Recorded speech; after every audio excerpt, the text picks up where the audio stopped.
ህብረት የቀረበትን የሰላም ጥሪ እንደሚቀበልና ለውይይት ዝግጁ መሆኑን ገለጸ።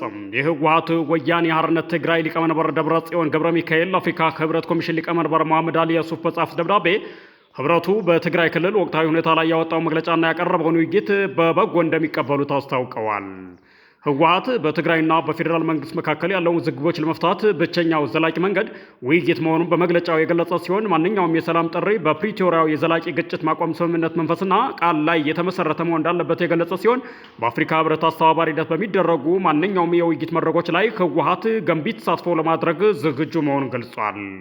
ህወሓት ይህን መግለጫ ያወጣው በትግራይ ክልል ውስጥ ባሉ ወቅታዊ አለመረጋጋቶች ምክንያት የአፍሪካ ህብረት አሳሳቢነቱን በገለጸበት ወቅት ነውም ተብሏል። ህወሓት ለህብረቱ በሰጠው ምላሽ በክልሉ ያለውን ውጥረት ለማርገብና የሰላም ስምምነቱን ሙሉ በሙሉ ተግባራዊ ለማድረግ የህብረቱን ከፍተኛ የሽምግልና ሚና እንደሚፈልግ በግልጽ አመላክቷል።